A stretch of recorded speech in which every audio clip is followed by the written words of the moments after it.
trik tutorial cara menanam cabai di lahan yang notabene adalah bukan sentra cabai. Sangat tidak mendukung untuk ditanami cabai karena di daerah ini rata-rata itu orang menanam padi. Jadi ini adalah bisa dibilang satu-satunya tanaman cabai yang bisa tumbuh dan bisa tumbuh secara subur dengan buah yang sangat banyak di daerah yang gersang dan tandus.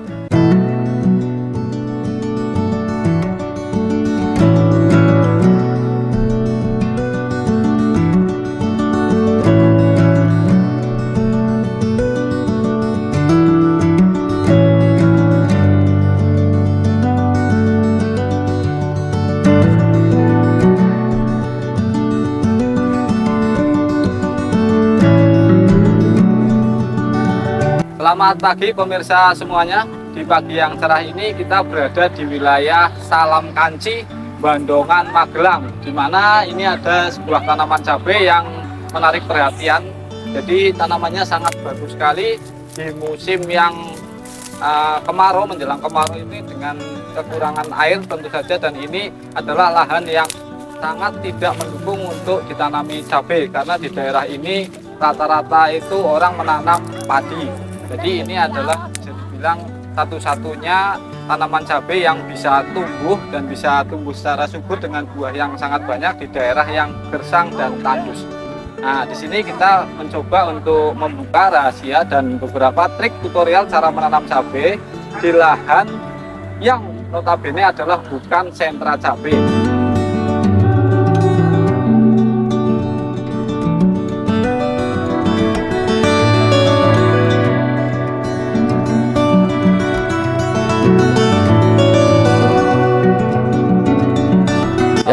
Selamat siang Pak. Halo, nama saya Lutfan, saya petani cabai dari Salam Kanci, Bandongan, Magelang. Oh iya, ini Mas Lutfan ya, petaninya dari Salam Kanci. Nah, bisa diberitahu mungkin kepada pemirsa ini tanaman cabai rawit merek apa, mungkin jenis apa Mas?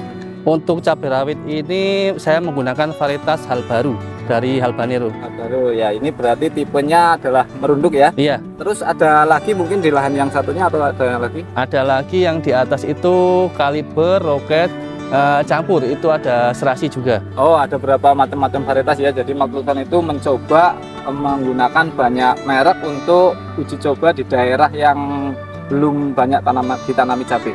Mas, kita lebih baik kita duduk aja untuk supaya ngobrol ya, kita lebih jelas supaya untuk cari tahu bagaimana caranya menanam cabai di lahan tandus. Mas Lutfan, ngomong-ngomong ini tanamannya umur berapa? Ini sekitar 128 HST. 128 berarti 4 bulan ya? 4 bulanan. 4 bulan. Sudah panen ya? Sudah panen ke 10. Ke 10. Dan kebetulan juga di sini ada yang sedang petik ke 10 kalinya. Kemarin yang pertama dapat berapa Mas? Yang pertama itu cuma sedikit ya, kurang lebih berapa ya? Untuk kiloannya saya lupa. Tapi pas saya jual itu harganya pas lagi rendah-rendahnya. Oh, berarti pas panen itu pas harganya 16.000 per kilo. 16.000 per kilo.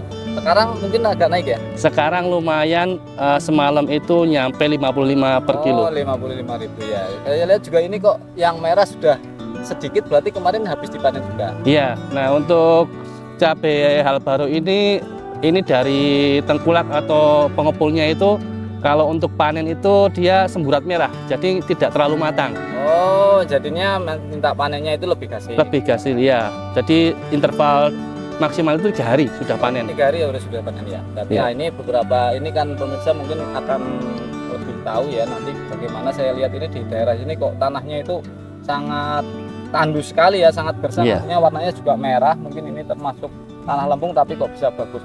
Nah, terus ngomong-ngomong dari Mas, dari awal pembuatan bedengan ya, mungkin bisa diceritakan Mas, ini pakai manual apa pakai mesin Mas ini? Ini pertama saya pakai mesin, yang kedua itu saat pembuatan bedengan itu menggunakan manual, tenaga orang, cangkul biasa. Tanahnya keras sekali. Keras sekali. Bisa lihat. Terus pengairan, kayaknya nggak ada air juga ini, kering banget ini. Air ini lahan ini termasuk lahan tak ada hujan kalau di sini bilang ya. Oh. Tapi kita sudah buat berapa tandon, yaitu kolam air itu 2. Nah, saat air itu ada kita isi penuh. Oh. Jadi air itu ada tapi rebutan. pinter-pinteran kita baginya gitu. Oh, berarti ini ada pengairan cuma irigasi desa ya? Iya, Itu cuma agak sulit lah ya. agak sulit. Kekurangan air. Terus untuk pupuk dasar Mas, mungkin bisa diceritakan Mas untuk digunakan setelah pembuatan bedengan apa aja? Pupuk dasar saya menggunakan dolomit, terus Novatek, Tek, KCL, CL, terus Blue Crown. Yang terakhir itu ZA Jerman, Benmeyer. dari NZA itu nitrogen ya, artinya semua kebutuhan nutrisi sudah terpenuhi. Iya. Itu dengan cara ditabur atau di gimana Mas? Saya itu pertama ditabur di bedengan ya. Atas bedengan. Iya, Jadi benar. pertama kita buat bedengan dulu. Setelah bedengan jadi baru ditabur. Baru ditutup. Merata. Iya, Ditabur merata. Oke, sekarang berarti untuk sistemnya adalah pupuk kandang mungkin pakai nggak? pupuk kandang pakai cuma sedikit tapi Sedikit ya. Di lubang tanam apa ditabur juga? tabur juga. Tabur juga ya. Berarti untuk pupuk dasarnya menggunakan NPK plus pupuk kandang ya. Iya. Terus untuk masalah jarak tanam yang digunakan Mas? Jarak tanam ini kurang lebih 45 sampai 50 cm. 50 cm ya. Iya. Dengan mulsa Mulsa 120. 120. Tinggi bedengannya sekitar berapa Mas ini? Ini itu tadinya tinggi, Ah, tapi karena kemarin tuh pas awal-awal hujan jadi sempat ambles. Iya, iya, ambles. Karena karakter tanahnya di sini memang kayak gitu. Oh iya iya iya iya ya. Berarti tadinya 50 cm kan? 50 cm Sekarang sekitar. Tinggal sedikit kan? Anu ya, ambles. Ya. Ambles. Terus nah bisa diceritakan Mas masalah pemupukan mungkin dari awal itu mungkin berarti kan ini tadi diceritakan tidak ada air, mungkin berarti pemupukannya dengan cara kocor atau gimana? Kocor dan spray Spray ya. Jadi pupuknya lewat bawah, atas bawah. atas bawah. Kocornya pakai apa Mas? Kocor saya pertama itu menggunakan Solutus yang biru. Itu kan N-nya tinggi. Itu untuk 20 liter saya pakai 1 sendok. Oh, 1 sendok. 1 sendok sedikit lebih irit. Terus ada tambahan lagi, kadang pakai Blue Crown. Terus kayak Pak Tan itu NPK yang merah itu. Iya. Itu. Terus asam humat saya pakai. Terus Trichoderma sama kadang kalsium. Kadang kalsium ya, berarti macam-macam pupuk ya sudah digunakan. Terus interval pengocorannya Mas? Untuk pengocoran saya lakukan 2 minggu sekali. 2 minggu sekali.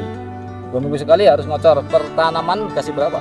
Per tanaman itu kalau saya kan pakai selang ya. Itu sekitar takarannya ya 1 gelas ya. 1 gelas ya. Berarti untuk sistem pengairannya lebih banyak diarahkan ke kocor ya? Kocor, tapi untuk yang airnya 3 hari sekali, jadi nggak pakai pupuk. Oh, nggak pakai pupuk? Oh, air biasa? Air biasa. Bisa disiram? Dikocorkan. Oh, dikocorkan, berarti disiram lah ya untuk Mm-mm. pasti piringan itu dengan cara disiram menggunakan air biasa 3 hari sekali, pupuknya 1 minggu sekali? 2 minggu. Oh, 2 minggu sekali. Kalau untuk spraynya baru itu saya seminggu kadang sampai 2 kali. Oh, seperti Tapi dengan apa saya bedakan kayak komposisinya.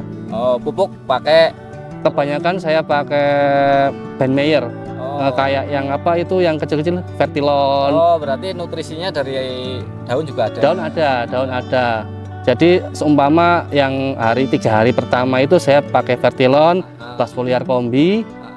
Terus yang keduanya saya pakai Plasfolian Avanatur atau yang Gruaminik. Terus saya mix lagi sama kalsium dan kalium. Nah, pokoknya banyak sekali ya. Berarti Mas Lutfan ini penyemprotannya juga rutin ya ini? Rutin. Terus pakai obat-obatan hamanya apa Cok?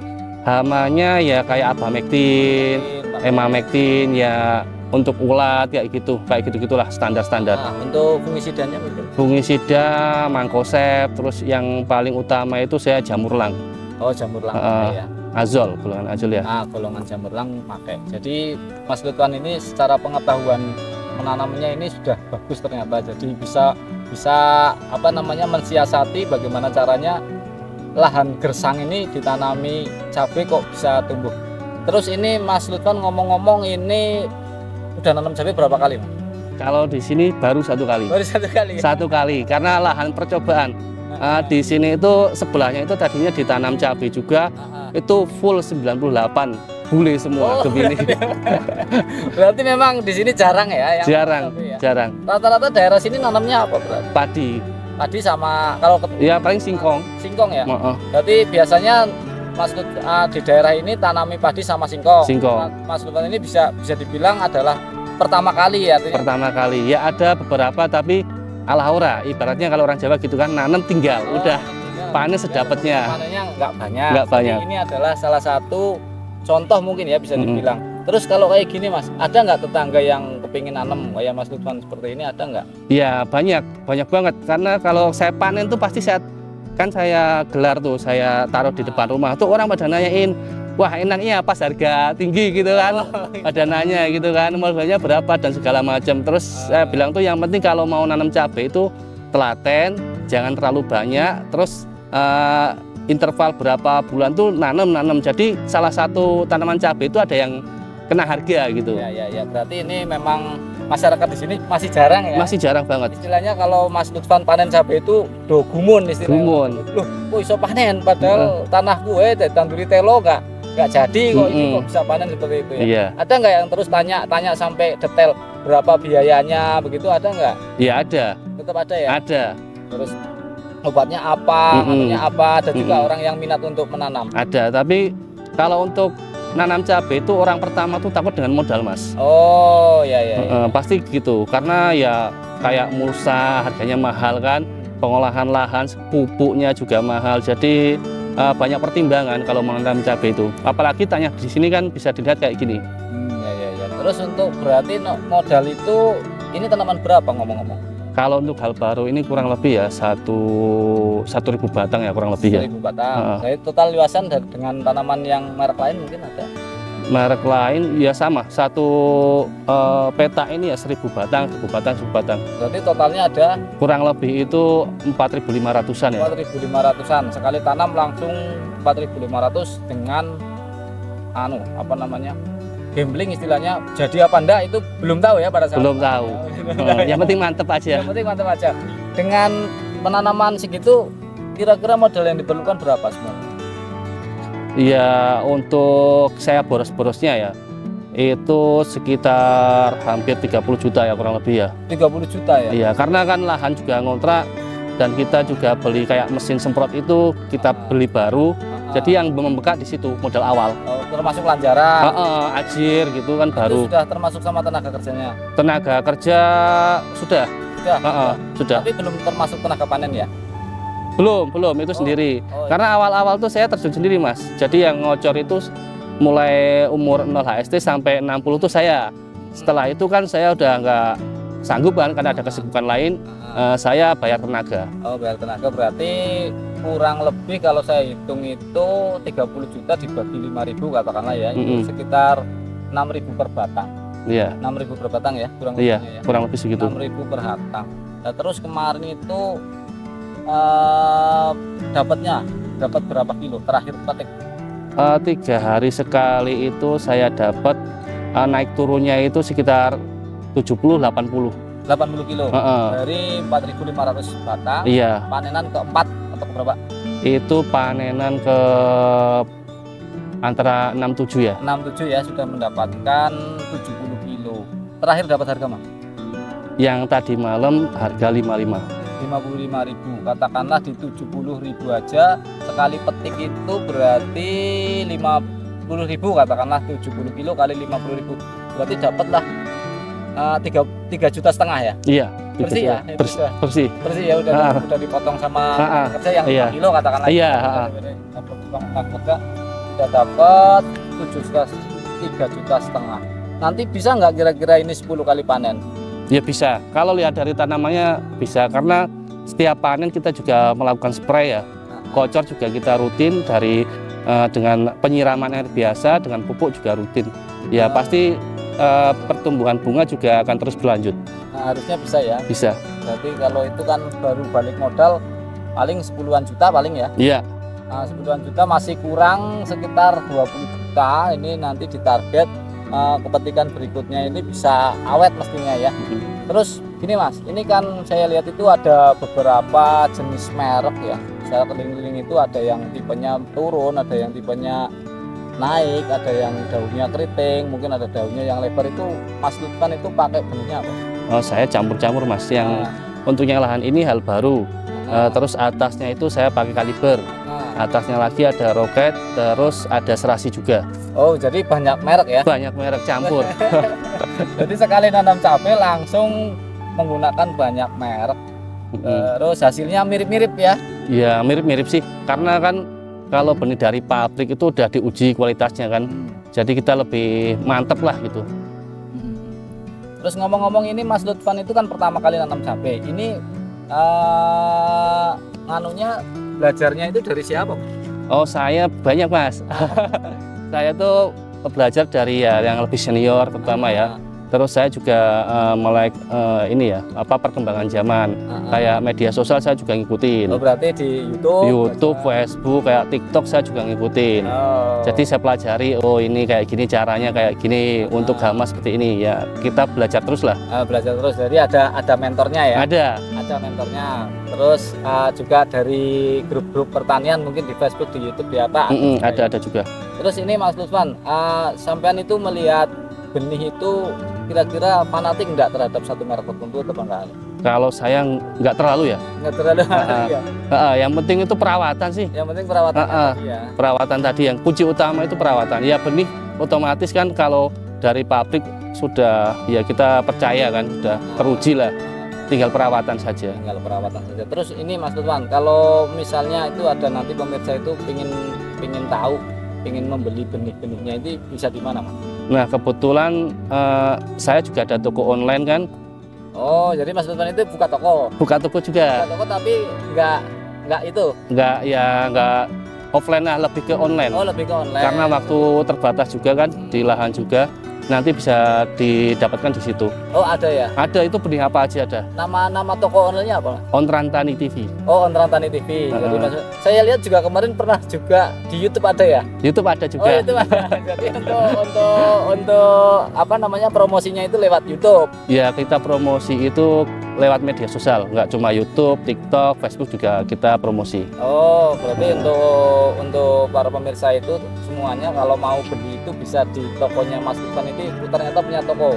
Jadi tadi saya saya ajak ngobrol, ternyata kok pengetahuan tentang pertanian ini sangat tinggi sekali. Jadi memang istilahnya ini adalah petani gaul lah. Petani muda yang gaul. Jadi melek teknologi, juga punya toko juga, dan ini nanti bisa membeli di tokonya Mas Lutfan ya. Tapi namanya diulang lagi Mas, namanya Ontran Tani TV. Ontran Tani TV ya. Yeah. Mungkin di sosmed ada, di toko-toko marketplace juga ada Ontran Tani TV, mungkin bisa dicari lah untuk membeli jenis-jenis benih yang ditanam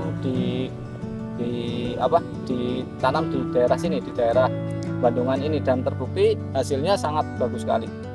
Mas ini berarti sampean punya toko, terus sampean mau membuktikan sendiri apa yang dijual gitu ya? Iya, kalau ada produk baru, terus yang katanya itu yang tahan gemini atau gimana itu produktivitas tinggi, saya tanam sendiri, saya buktikan langsung. Jadi memang untuk sebuah pembuktian. Iya, jadi kalau nawarkan barang itu nggak cuma kita modal katanya, ini loh kayak gini. Faktanya ada. Kalau mau dicek di lahan juga ada. Untuk lokasinya ini sekali lagi di daerah Bandungan ya. Nanti pemirsa juga ini adalah updatean video terbaru. Jadi pemirsa kalau mau belajar bisa langsung ke lahannya Mas Lutfan. Tapi ngomong-ngomong di lahan itu setiap jam berapa Mas? Setiap hari di lahan apa? Kalau sekarang saya nggak terlalu sering ya. Paling seminggu itu bisa 3 sampai 4 sore. Karena kalau siang itu panas banget Mas. Oh iya. Paling kalau pagi sama siang tuh ada tenaga yang nyepray atau pas lagi metik ya metik. Tapi kalau malam dijaga nggak Mas? Kalau sini nggak sih ya. Aman ya? Insya Allah aman. Aman ya, kalau nggak dijaga, tapi tetap nanti kalau mau menghubungi Lutfan mendingan lewat itu tadi ya. Cari aja Ontran Tani TV. Lewat media sosial Ontran Tani TV nanti bisa. Beberapa kontaknya ya. Jadi ya ini para pemirsa, kita sudah ngobrol sekedar informasi singkat mengenai pengelolaan menanam cabai di lahan yang gersang ya. Ini kita sekarang mau cek langsung ke tanamannya masing-masing. Kita mau mencoba, mumpung ini ada Mas Lutfan yang mengerti masalah pestisida dan masalah pupuk, kita mau coba secara langsung mengambil detail gambar masalah hama dan penyakit tanaman yang sering ditemui pada tanaman cabai. Oke, yuk Mas Lutfan, kita mau nyari-nyari lahan yang terserang tanaman penyakit. Jadi ini pemirsa, di sini kebetulan ada tanaman yang layu ya. Mungkin ini bisa dijelaskan Mas secara dari segi Mas yang tahu ini layunya kenapa Mas? Kalau ini menurut saya layu bakteri ya. Layu bakteri ya. Karena di sini tuh lahannya kering banget. Jadi kadang tuh kalau penyiraman tuh hampir kayak layu semua. Jadi untuk ini layunya karena kekurangan air gitu aja. Ya? Terus ini bisa nggak dicegah Mas? Kalau kayak gini bisa. Salah satunya bisa dikocorkan dengan menggunakan fungisida. Oh, fungisida yang dipakai? Kalau saya biasa yang murah ya Mancozeb lah. Mancozeb ya. Ini jadi pemirsa ini adalah contoh tanaman yang layu ya. Nanti kita mau cari tahu juga beberapa penyakit yang sering kita temukan pada tanaman cabai. Ya Mas, bisa cari lagi Mas, mungkin Mas. Ini Mas, ini ada juga nih Mas. Ini kenapa Mas? Ini Mas. Nah, ini. Nah ini pemirsa. Nah ini. Oh ini juga ada nih. Ini juga Mas. Nah ini kenapa Mas? Ini salah satu penyakit yang umum ada di cabai, yaitu antraknosa. Antraknos ya. Ini berarti jamur. Ya? Ini penyebabnya kenapa? Penyebabnya jamur, itu jamur. Terus cara mengantisipasinya? Biasanya saya menggunakan kayak merek dagang Jamurlang, terus Mancozeb kayak gitu. Kita spraykan. Caranya kan ya. Ini sempat telat kita spray, jadi terserang hama. Oke, berarti ini jamur, terus kita cari lagi beberapa. Oh ini ada, ini apa Mas? Nah ini jenis kutu-kutuan ini. Bisa lihat. Ini jenis kutu-kutuan. Terus apa itu Mas? Nah ini biasanya saya menggunakan rolling ya, imidor, imidacloprid dengan sama BME Mates. Oh, Abamectin sama imidacloprid ya. Terus mungkin yang lain? Yang lainnya tuh paling ada lagi tungau dan trip. Oh, tungau dan trip. Aku mau lihat trip. Trip itu seperti apa? Cari trip. Nah, ini salah satunya kalau telat kita mengantisipasi atau menanggulangi hama trip atau tungau, daunnya bisa menguning kayak gini. Ini awal-awal dia itu mengkerut keriting. Oh, awalnya ini tadinya keriting ya. Gejalanya awal kayak gitu. Tungau, terus pada akhirnya bule gitu aja ya. Bule. Orang sini nyebutnya bule. Kena bule. Ini kena bule karena kita telat dalam antisipasi penanganan hama. Jadi ini tadi sekilas untuk pembahasan hama dan penyakit ya. Tapi di luar itu ini saya lihat adalah buahnya sangat lebat sekali dan tanaman itu bisa tinggi seperti ini. Mungkin Mas Lutfan ada beberapa tips dan trik untuk bisa membuat tanamannya seperti ini Mas. Jadi Mas Lutfan ini mau maaf ya. Untuk bahan-bahan yang tadi Mas Lutfan sebutkan itu yang tadi udah dari Brignayer atau mungkin dari mana-mana itu kan di toko-toko itu sudah banyak ya. Mungkin Mas Lutfan itu ada nggak maksudnya obat tertentu yang masih jarang gitu di dua toko itu? Ada. Jadi awal-awal saya kocor itu saya menggunakan banyak bahan aktif atau komposisi. Tapi saya tuh terbantu dengan adanya Grigal ini. Ini Grigal Med. Karena ini sudah ada mix komposisinya, jadi lebih irit. Oh, jadi Mas Lutfan punya rahasia ini ya? Ini salah satunya. Ini bisa digunakan buat spray dan kocor juga. Ini untuk awal tanam. Oh, ini untuk awal tanam. Ini rahasianya untuk yang sudah pembungaan atau sudah buah. Oh, ini untuk yang buah. Jadi ini ada buah. Ini yang satu untuk awal tanam. Iya, yang ini sudah buah.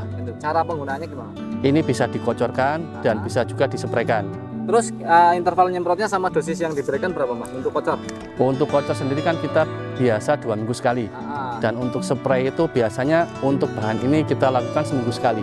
Oh, seminggu sekali. Berarti seminggu kocor pupuk, seminggu kocor pupuk. Spraynya?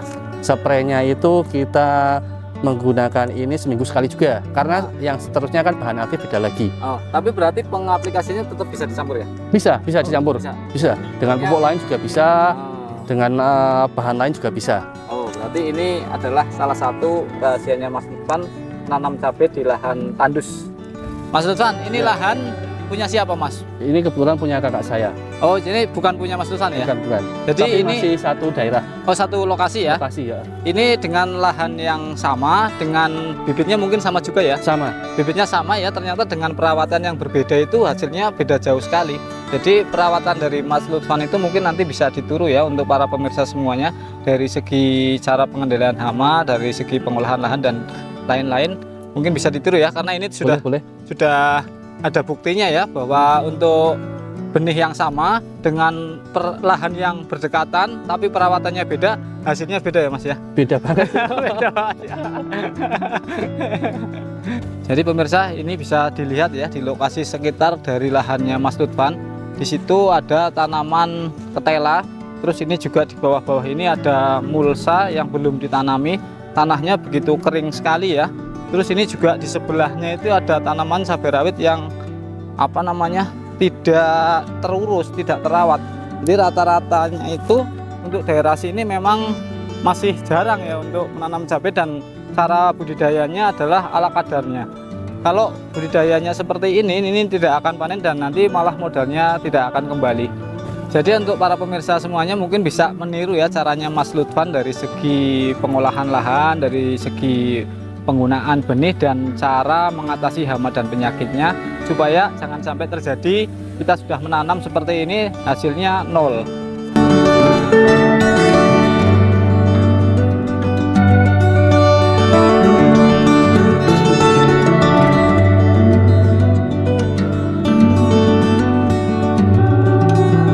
Ya wes, berarti intinya adalah tadi benih yang digunakan itu dari kesimpulan yang tadi saya ngomong itu secara umum untuk benihnya itu rata-rata hampir mirip ya Mas ya? Hampir mirip.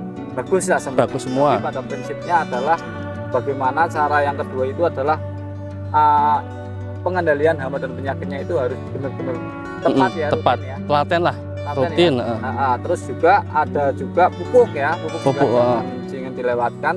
Jadi intinya untuk para pemirsa semuanya, untuk menanam cabai itu di samping ada benih, juga nanti ada perawatan, juga nanti ada pemupukan, dan ada juga pengendalian hama dan penyakitnya itu harus dalam jadi satu kesatuan ya. Harus bersinergi. Perawatan dan pengendalian hama penyakit itu menjadi penting dalam budidaya tanaman cabai. Oke, mungkin sekian dulu Mas waktunya dari Mas Lutfan. Mungkin saya mohon pamit, ini masih ada acara lain. Siap. Terima kasih banyak Mas atas waktunya. Buat para pemirsa semuanya, sekali lagi nanti kalau mau nyari kontaknya Mas Lutfan bisa di Ontran Tani TV ya. Untuk para pemirsa semuanya, bila mana video ini bermanfaat untuk para petani Indonesia, pemirsa bisa membagikan ya ke teman, ke saudara atau ke siapapun, supaya informasi ini lebih bisa bermanfaat untuk para petani di seluruh Indonesia.